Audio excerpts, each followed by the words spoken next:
And joining us now on the debate for the full hour, Ernie Hardeman, Progressive Conservative MPP in Oxford. Michael Prue, New Democrat MPP in Beaches, East York. Joe Barrage, partner at Urban Strategies. Enid Slack, director of the Institute on Municipal Finance and Governance at the University of Toronto.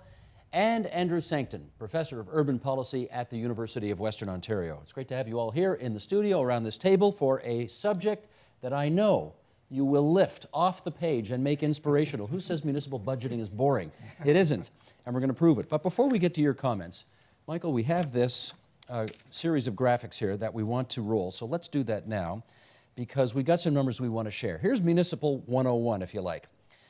Municipalities come in different shapes and sizes, as we all know. Since the mid-1990s, amalgamations have reduced the number of municipalities from 815 down to 444. So that's where we are right now, 444.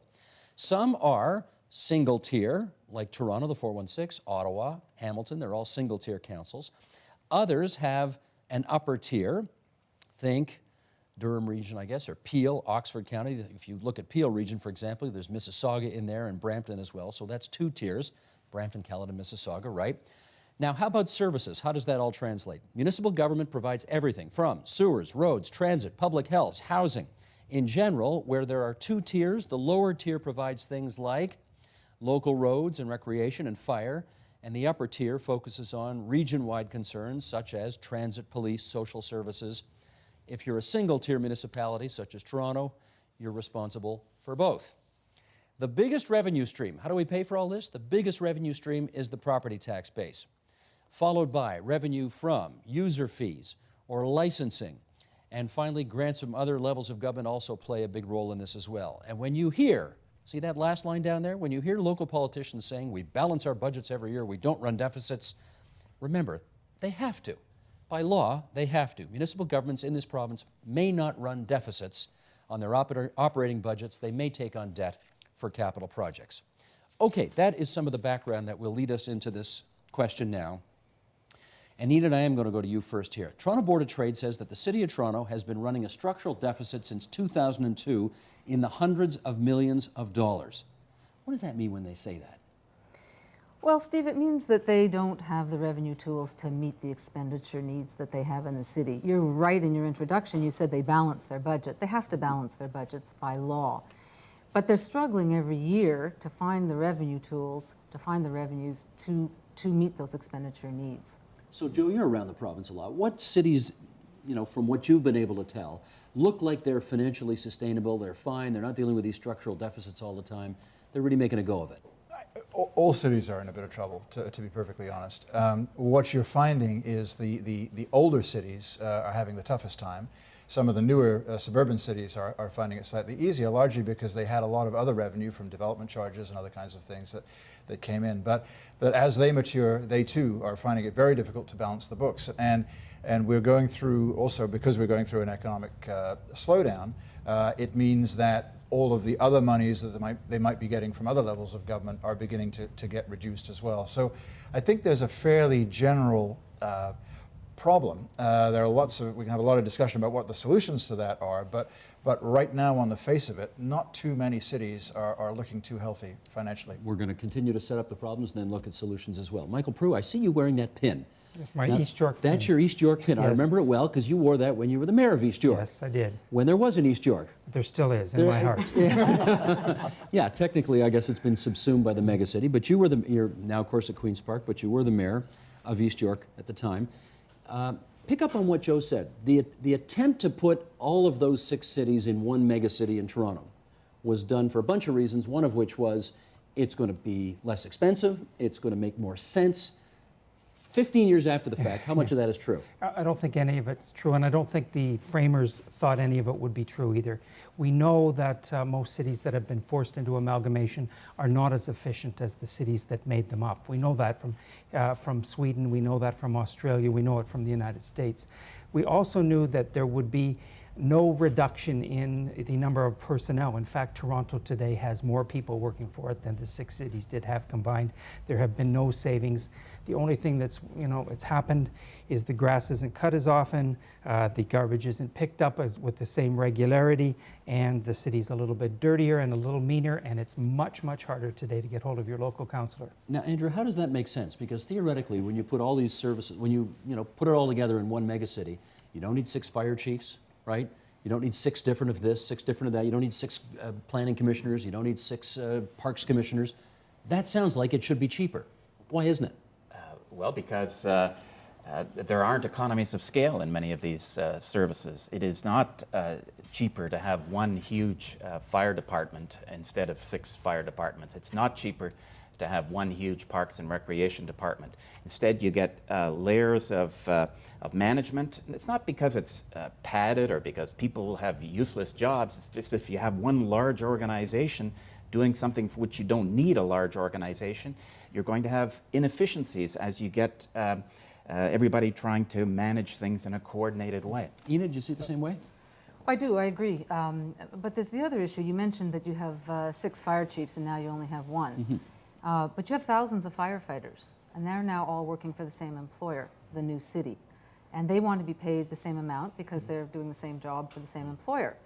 And it's human nature. They don't want what the lowest municipality was paying. They want the wages that the highest municipality was paying. So putting all those cities together actually... You harmonize the wages upward to the highest level and then go into the other departments and you multiply that. Ernie, you want to word on this? Yeah, I disagree with almost everyone because I believe that there are economies of scale to reduce the amount of management and to put more money towards the frontline services.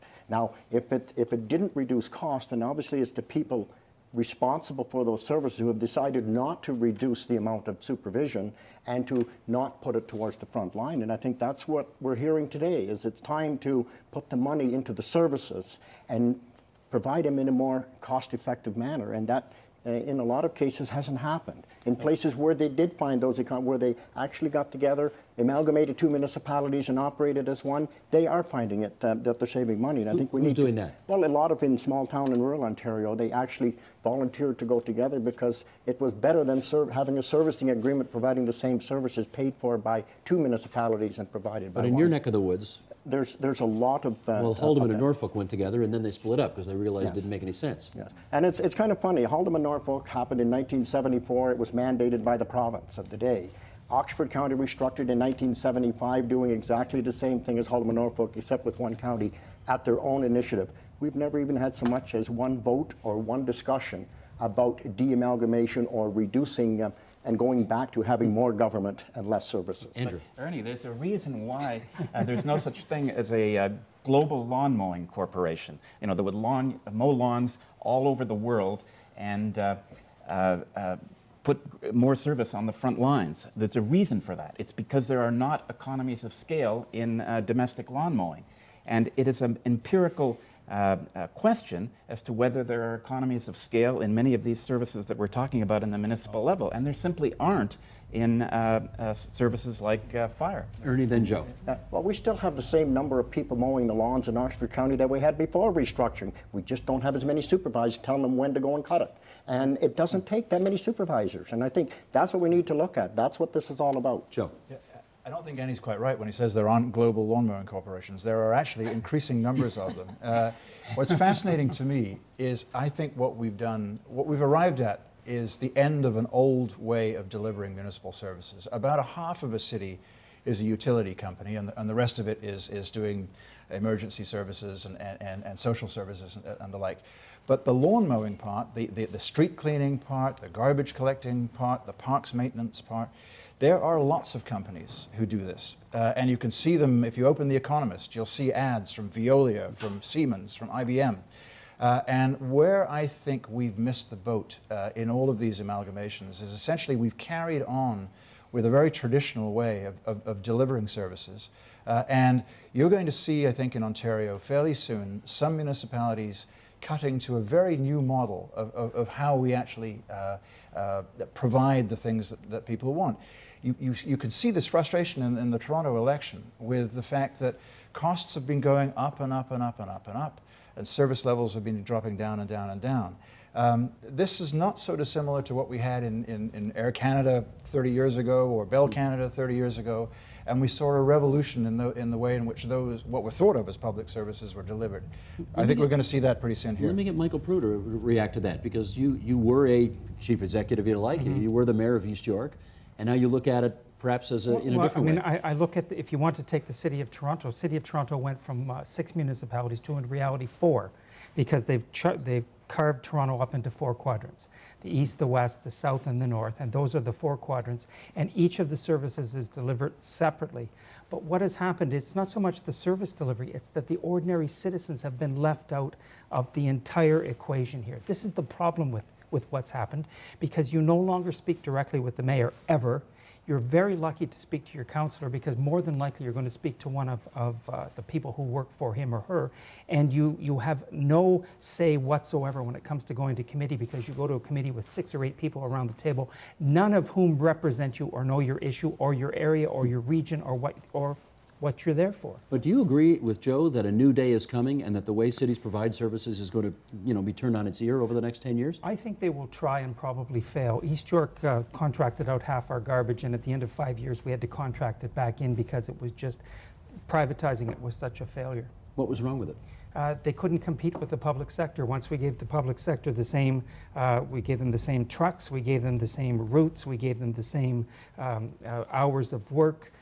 They got the same pay, but they didn't have to make a profit. And so you had big corporations like Laidlaw and WMI walked away. And yet Windsor, I mean, a blue-collar union town, if there ever was one, they've contracted out lots of those services. Well, and in 5 years, if they had have been smart and kept half of it public, they would have seen, in the end, they wouldn't have saved money at all. Go ahead, Joe. The issue is not privatization if necessary, but not necessarily privatization. Okay. What is lacking in the Toronto situation is any competition or choice that drives the cost of service delivery down. You could set that up within a publicly run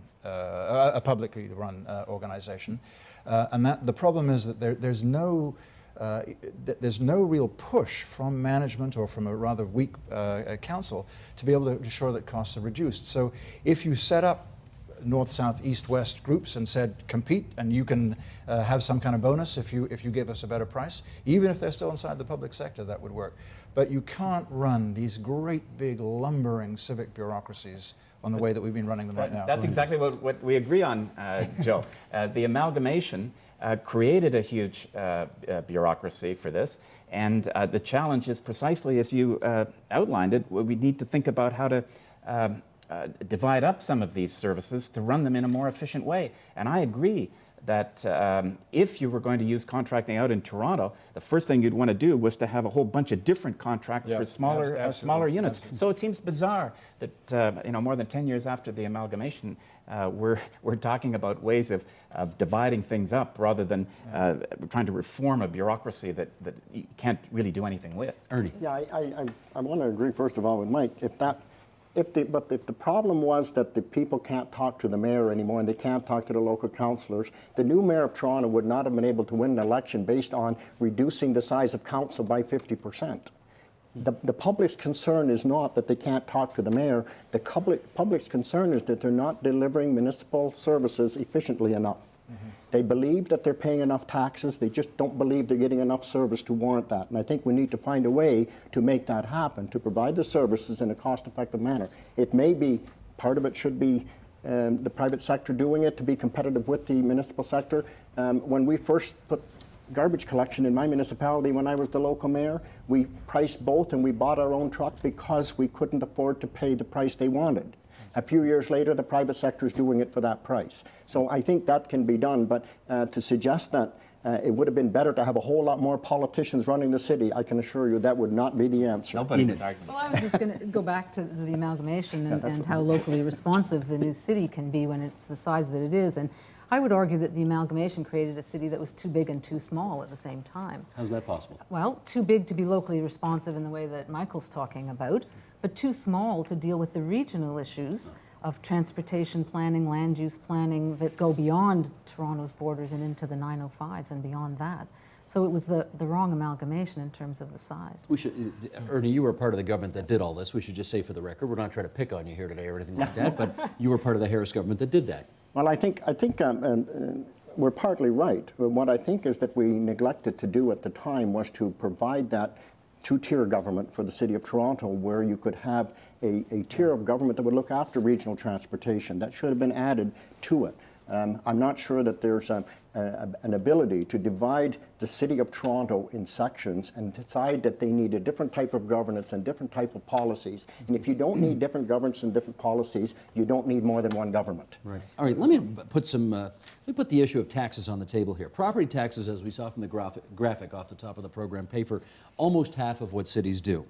Now, if you were designing, Michael Prue, to you first, if you were designing, you know, a way to raise money in order to pay for the services that citizens say that they want, is this what you'd come up with? No, you wouldn't do that. First of all, Ontarians pay the highest property tax of any jurisdiction in the world. Although some would dispute that. If we're not the first, we're number 1 or number 2 or number 3 in the entire world. And people can't afford it because what you get is the classic case of an older person who saved their whole life for their house. They've got their house, they don't have a job anymore, they've got a pension that doesn't cover everything, and the taxes keep going up, and they're not getting service for it. We need to give cities other tools. I have suggested in the past a share of the, what was the PST, but now is the HST. We've suggested other methods that they can get money by in order to survive. But that requires either a senior level of government being willing to transfer some of that money over, which David Miller tried with that, you know, give us 1 cent of the GST, that went nowhere. Yeah, went nowhere. Right, or you got to raise your own taxes, like the vehicle registration tax or the land transfer tax, which, if we learned anything in this past election campaign, you know, one candidate said, I'm going to get rid of it. He got more votes than anybody in political history in this country. So, those options don't seem... But I mean, the option has to be a provincial government that is going to do something. We in the NDP suggested, when Harper reduced the federal tax by 1%, that the province raise it by 1%, not for themselves, but to give to the municipalities. Of course, we still get castigated for that from the Liberals, but I still think it was a good idea in terms of, you know, nobody would have paid any more, and the money would have gone where it was desperately needed, to the lowest tier. Enid, raising money to pay for local services through the property tax. Okay, the property tax is a good tax for local government, in my view. We've asked it to do too much. Let me just say before I get into that, though, Michael, the property taxes are high in Canadian municipalities as a percentage of the revenues we collect.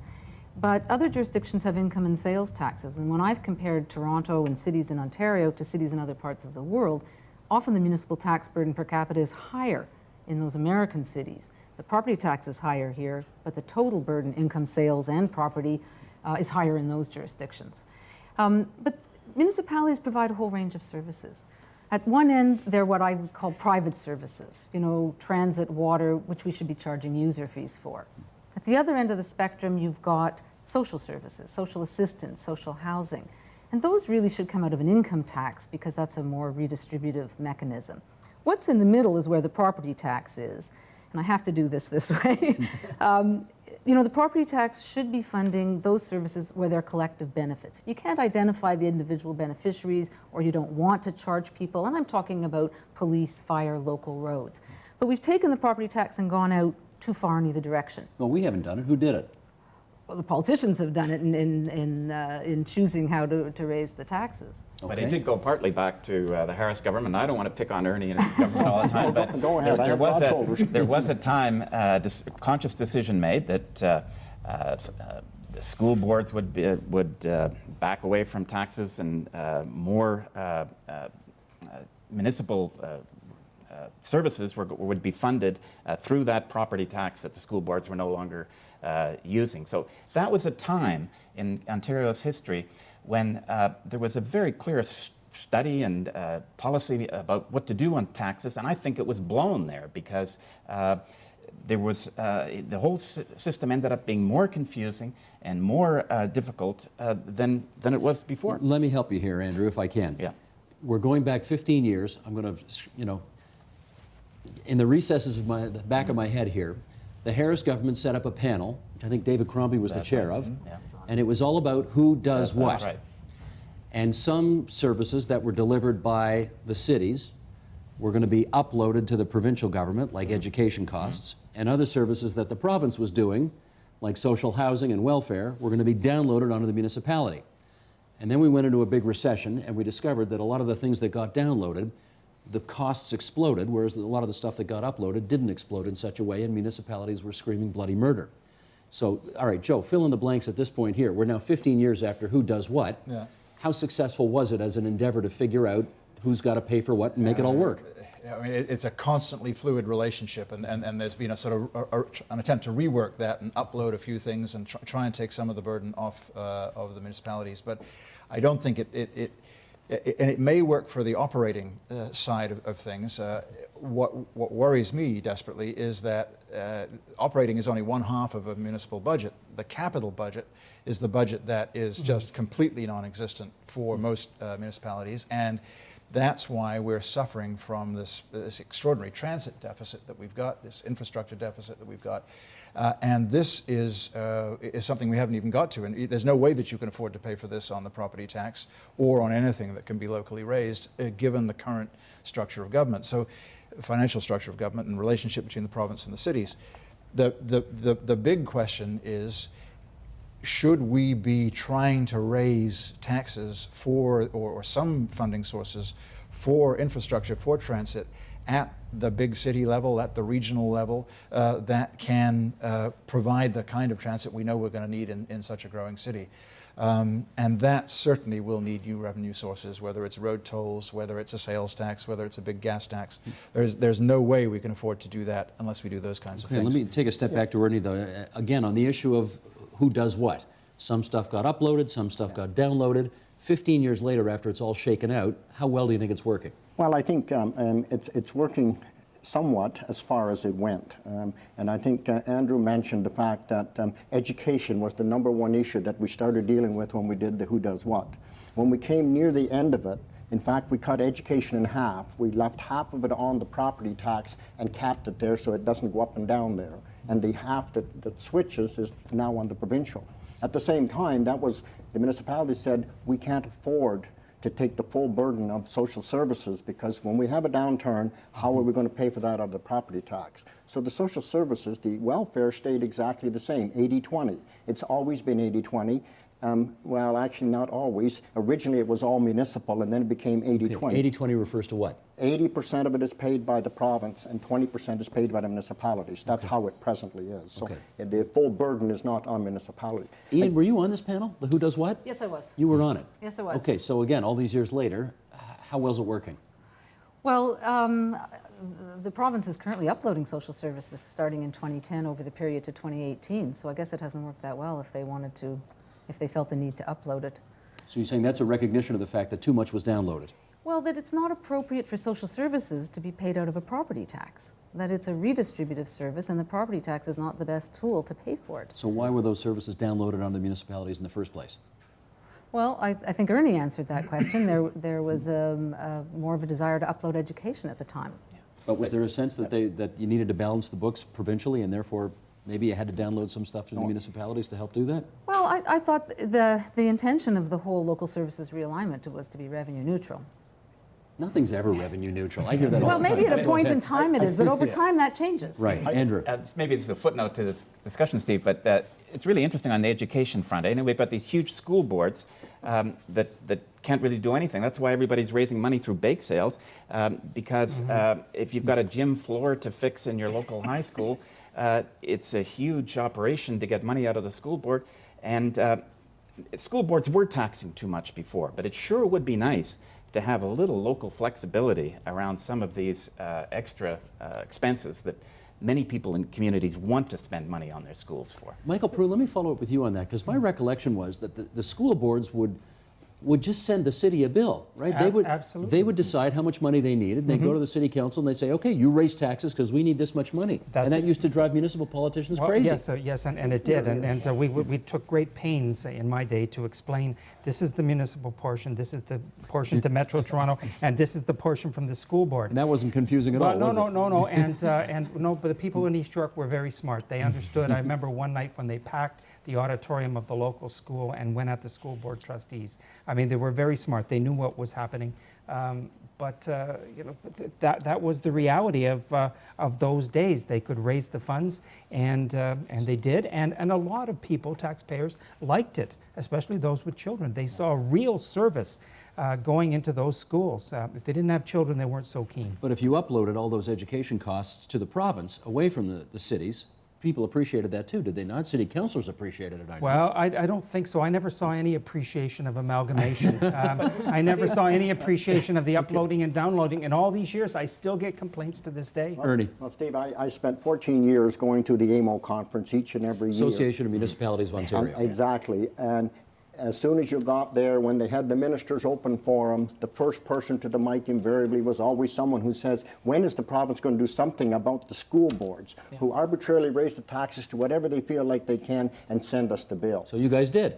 Exactly. And you get any credit for it? They changed that. Well, we aren't looking for credit. Obviously, we're just trying to do the right thing. I see. Okay, Andrew. When ordinary residential taxpayers are paying their municipal tax now, they're still paying a chunk of money to the school board. So if the whole objective was to try to make this thing clear and transparent so people understand that all their property tax is going to the municipal government, well, it's not. So they should have uploaded all the education costs, not just some of them. Yeah, but I think they should have left some taxing authority at the school board that's level the other so way to that look we at it. wouldn't have as many And bake that's what sales. the Who Does What panel recommended. I mean, we recommended the uploading of social services to the province and a little, not all of education up, so that there was still a small portion that could be levied at the local level. And the McGuinty government has uploaded some of those social services, but has not given school boards taxing powers anymore, right? They do not have taxing powers. do The not. province sets the education tax rates, the municipalities collect it and give it to the school boards. Joe. No, just a footnote here. We're all knocking, everybody seems to be knocking amalgamation. It's interesting in the last election,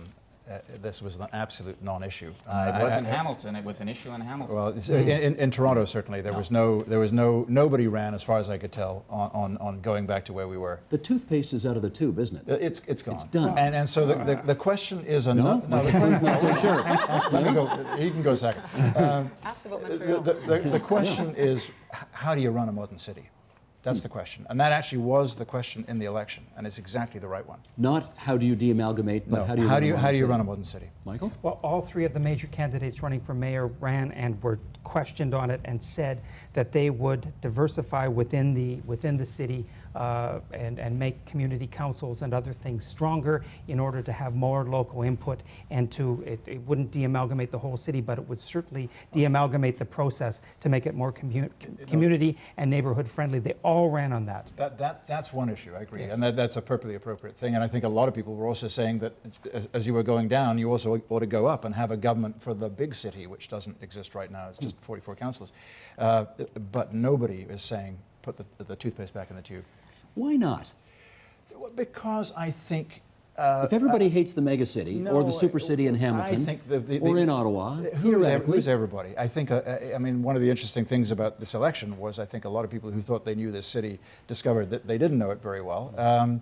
Because there was, in fact, I hate to say a common sense view of things, that who shares your office with you, who do you play sports with? It's the whole city. These old institutions of East York and York, it didn't exist other than as sort of political shells. And the social life of the city is not divided on that geography. It's divided on a much more complex... They exist psychically. They exist if you live in East York, you don't say you're from Toronto, you say you're from East York. No. People of a certain age and do, but you say that you're from a particular kind of social group, or for a particular immigrant group, or you have particular affiliations to a sports team or whatever.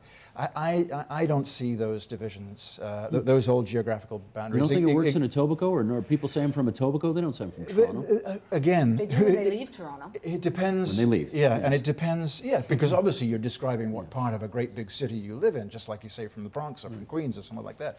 But you, in terms of your emotional geography, it's not reflected by those lines anymore. Ernie? I think, Steve, it's no different than New York City. You live in Manhattan, you live in the Bronx, you live in different parts of the city of New York. And I think in Toronto, it's exactly the same way. It's the city of Toronto. And I dare say the next generation of Torontonians will be less apt to mention East York and North York and Etobicoke And that will be in a the sad present day for generation. Michael Prue. That will be the day it's not Prue gonna lose. happen. Not going to happen. Go ahead, But Andrew. let's think about Mississauga or Markham or Vaughan.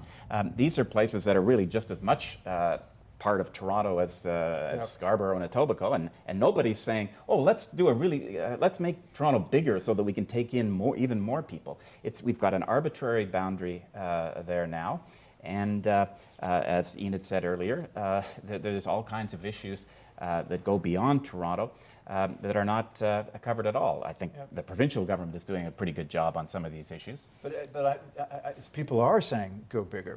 People are saying that when they invent Metrolinx, which has a geography of the whole. They're not saying merge all of No, and I think that's not what needs to happen. But if you look at all of the Greater Toronto Airports Authority, the regional conservation authorities, we're getting this accretion of more and more and more regional entities which are trying to deal with a regional problem. I'm trying to remember, did anybody run for mayor anywhere in Ontario on a platform of putting the toothpaste back in the tube, de-amalgamating, and win? Well, the mayor-elect of Hamilton, who was a downtown city councillor, Albertina. he ran, and he did very well in the suburban municipalities by saying that he was going to open the question of de-amalgamation. So, I mean, that's pretty significant. That was one of the big It's interesting. I think he barely won his own ward in the race for mayor, but he did extremely well in the suburbs on part of that. Now, can he really do that? Is he really? Well, the province has. You say no. Well, if he got agreement in Hamilton and had it all signed, sealed, and delivered there, and came to the province and said, "This is the plan," maybe he'd get it. But it's not going to be. But I think there's already historical precedent with the city of Kawartha Lakes actually had a sanctioned voted to de-amalgamate, and the province refused to do it. And Kitchener-Waterloo held a referendum to merge together, and it got overwhelmingly shut down. So maybe the merger, particularly in Waterloo. Yeah, the merger fever is okay. Andrew, I'm going to bring you in on this. Canadian Federation of Independent Business recently released its 2010 Entrepreneurial Cities rankings. And you had to get to number 20 on the list before you saw any municipality in Ontario. Toronto GTA was on the list, but excluding the city of Toronto itself. What do you infer from that? About the entrepreneurial nature of Ontario cities? I think Ontario... Not competitive, not entrepreneurial, that's what they're saying. Well, I do think that Ontario municipalities have been so tied up in the last decade or so dealing with the changes of the late 90s and the amalgamations that they haven't had much opportunity to do anything else. The other factor that I think is relevant here, it's also relevant in other municipalities, is that public sector unions are very important, and they make it difficult to do some of the things that Joe was talking about earlier. And I'm not here to bash public sector unions because they're protecting wage levels of working class, middle class people, and that's very important. But those union contracts do make it very difficult to have the kind of flexible management and cost cutting that Joe was talking about. Joe, are things just so hectic because of mergers and so on and so forth that these cities are not as entrepreneurial as they ought to be? Yeah, no, I think that's the case. It's interesting because I do a lot of work in cities in other countries, and there's no question that we're not as entrepreneurial. I work in Manchester, and they describe themselves as, the entrepreneurial municipal government. Give me an example. What are they doing we're not? Well, everything in every UK city has to meet what they call a competition and choice requirement. So that means that basically everything is tendered in one form or another. Now, it doesn't necessarily mean that private sector people take it over, but there has to be a form of cost control that is established in a kind of market, even if it's in an internal market. So Toronto's got this, whatever it is, 100-year-old fair wage policy. Yeah, they don't have that there. I'm not sure of that. But what they are doing is, for example, all of the transit, all of the outside workers. These are all in some form of privatization, and a lot of the inside workers are as well. And these, I should say, are very left-wing councils. There's nothing more left-wing than a Manchester council.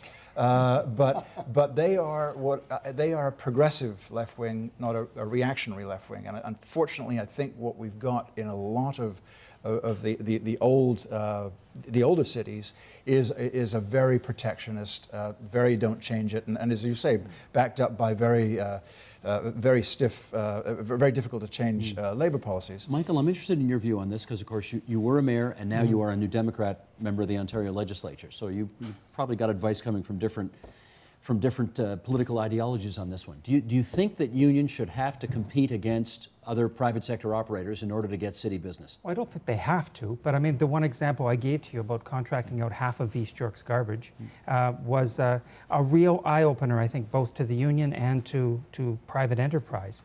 First of all, the union very angry that it was done, but secondly, they were able to, within 2 short years, compete and actually outperform and do it cheaper to the point that the private industry left. As they do in the UK. And that's wonderful. And there isn't, that's exactly what should be happening. Yeah. And we're not putting enough services to that kind of test. I got a card the other day from a London council, and all of the unionized workers had won all of the contracts, and they were fantastically proud of it because they'd won it in a fair, competitive situation. And I just want to see that happening here. No, and I think that kind of thing is important. But the fair wage policy that's been brought up in Toronto to get rid of it, I mean, the fair wage is the wage that was set in 2003. So, I mean, it's way behind what unionized workers are getting, and all that does is it ensures that you don't have sweatshop wages. You don't have people getting paid less than minimum wage to do heavy and dirty construction work. I don't think there's anything wrong with keeping that fair wage policy in where it is.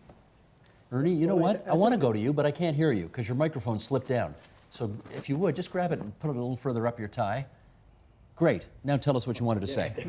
Thank you. Well, I think the reason it's not entrepreneurial is when somebody comes to do business in Toronto, it's too difficult to get through the bureaucracy. Michael talked earlier about how we didn't reduce the bureaucracy when we put all the municipalities together. That's the bureaucracy that businesses have to go through to do business in Toronto. Well, the second thing I think that's very important, if you look at the difference between the industrial tax rate in Toronto and the residential tax rate, it's one of the highest differences of any municipality in Ontario, and of course that makes it more difficult to encourage people to locate here. That's why they locate in the city above Toronto, because of the taxation on the industrial sector. I think until we deal with the finding a way to reduce the burden on people and on businesses to be in line with other areas, we're going to have trouble encouraging this to be the entrepreneurial centre of Ontario. Enid. But to be fair to the City of Toronto, they are reducing the business tax rate on businesses and slowly shifting it on to residential over the next several years. It's government mandated that they must they can't increase the industrial until they get to the margin of fairness between the two. That's correct. They have not yet reached it. But that's correct, but they are on top, have a policy to reduce the business tax rates. You won't be surprised to hear the Toronto Board of Trade thinks this imbalance is not being fixed quickly enough. Yeah. And Well, that it's sure, hurting our it's ability. being phased in over time, and it's being phased in over time because in order to lower the business taxes, you have to raise the residential taxes. But if you And we don't- know that the property tax is a very visible tax.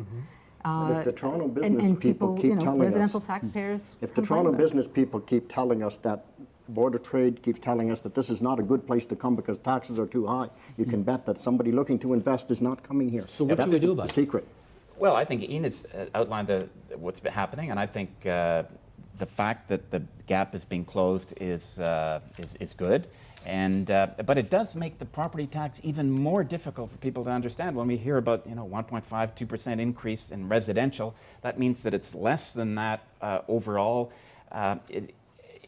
But that particular policy is a good one, and it's happening in other municipalities as well. policy is good of reducing the difference on between residential and it's not just residential and commercial; it's single-family residential and multifamily residential. Okay, as well. Joe.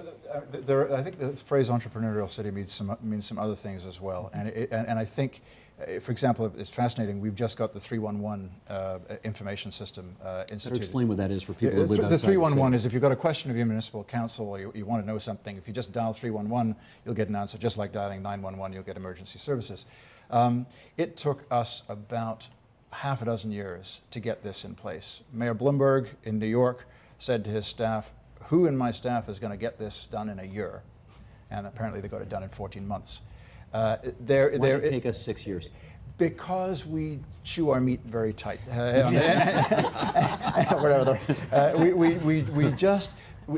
There's no pressure. Who's the person demanding that it be done in a year?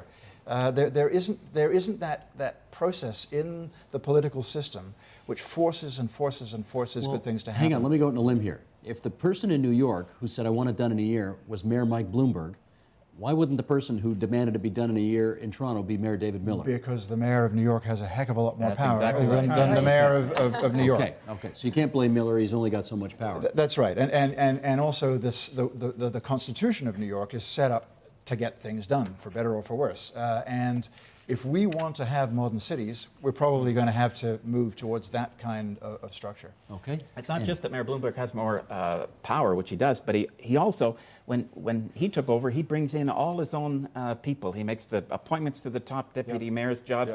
And so these are his buddies or people that he has great confidence in. And so if he gets them to do something, they're going to do it. You know, we say we're having a huge change in Toronto and in some other municipalities because of the mayor changing. But really, not much changes when we change. Because he's inheriting all the same civil service. And these are, I'm not saying these are bad people or they should be fired, but it's just an entirely different system than New York. We do have continuity, though, as a result of that. There's some institutional memory down there. I don't know if that's good or It- bad, but it's there. It is fascinating when you see several of his Bloomberg's commissioners have been up talking in Toronto, and you just are impressed by these extraordinarily bright, energetic people. And many of them come from outside the municipal sector. That's right. Many of them come from outside the municipal, and they serve for half a dozen years or so, but they really do bring new change and new ideas. Okay, we got less than 10 minutes to go here, and I want to read this. You all know Alan Broadbent around this table from the Maytree Foundation. He's a guy who spends a lot of time thinking about how well cities work, and he wrote this. One of the reasons downloading worked so well for the federal and provincial governments was that it was done before many people noticed, and certainly before the impacts began to be felt. Big gaps in building transit, growing lists of people waiting for affordable or supportive housing, increasing use of food banks, traffic tying up commerce and commuters all grew as our deficits in providing solutions became bigger. Even now, many people don't realize that a lot of the problems they face day to day are in fact created by a fundamental structural problem created when the downloading began 15 years ago. Enid, how true is all that? If Alan Broadbent said it, it must be true. I second that. It is true. I mean, you know, when I look at municipalities, I see a whole lot of changes in the last 10 or 15 years on the expenditure side of their budgets, and nothing much on the revenue side. Meaning what? They're spending more, but they're not taxing more. Meaning there are more demands to make expenditures. The downloading is one aspect. The higher mandated standards of service. You know, we had some problems with water a few years back, so water quality standards have risen. That has a cost associated with it. We all want healthy, good water, but we have to pay for it. Cities are now, particularly the large cities and city regions, have to be competitive internationally. So that means not only providing, you know, water, sewer, roads, but it also means trying to attract the young, skilled workers who can go anywhere, and we want them to come here. So cities have to provide cultural facilities and arts facilities and parks and recreation. Okay, so tell so me you've got this. all these things on the expenditure side. Nothing much has happened on the revenue side. Help This me is with this the then, Michael Prue. How do we satisfy the residents' demands for a certain level of service that they believe they're entitled to because they pay their taxes, with the fact that these services are constantly going to cost more, cities are constantly going to need more revenue in order to satisfy the appetite? Well, it's the great dilemma, but we as Canadians are going to have to determine who does what, perhaps again, in terms of the federal and provincial governments. More and more things need to become urban. More and more things need to become local and be dealt with locally.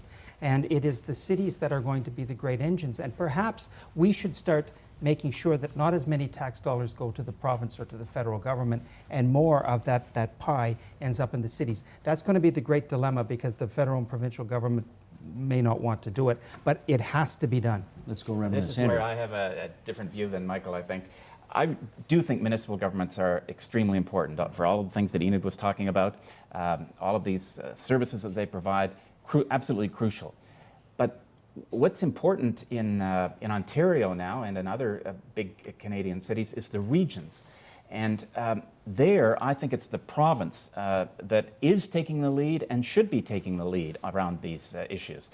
For example, in Ontario, we have the Green Belt, we have the Places to Grow legislation, we have Metro Links that we were talking about earlier. Basically, all these are provincial initiatives. So I think what we need to do is change our concept of what a provincial government does. Even though it's got all these lakes and trees up there, it's really the big authority for city regions now, and that's how we should conceive provinces. Joe. I mean, you're right, but there's a problem with that, which is that the way the province is structured right now, the city region doesn't have the political heft, and it doesn't have the ability to represent its interests to the province.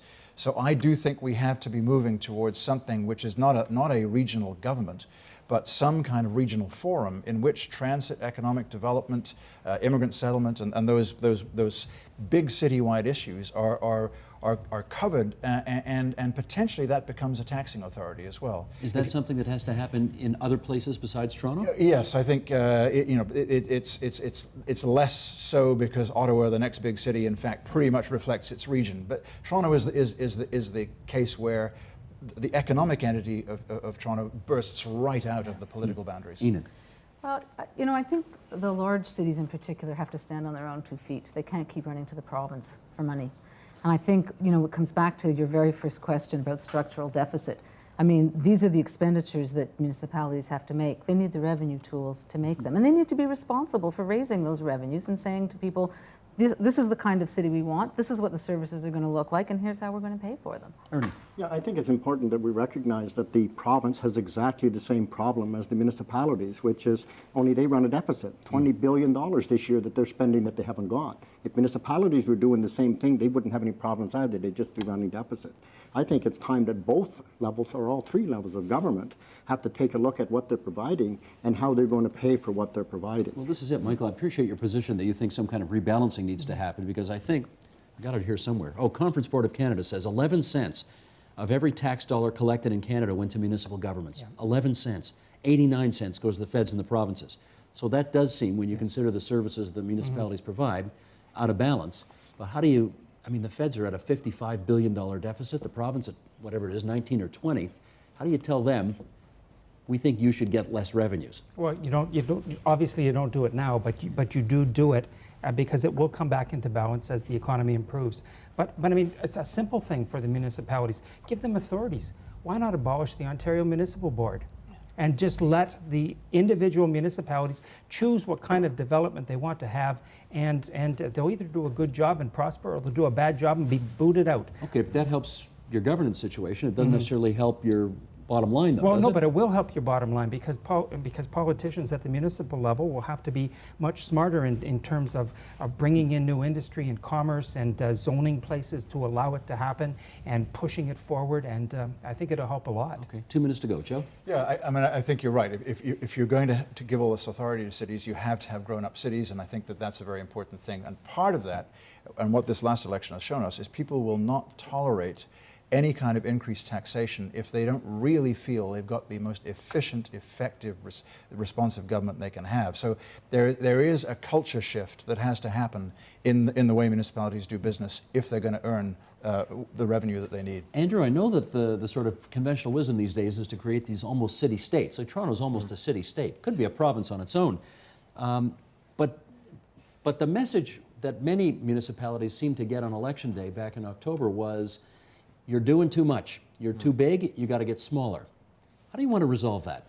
Well, that's what I was talking about before, and I say municipalities have important things to do. They should do that.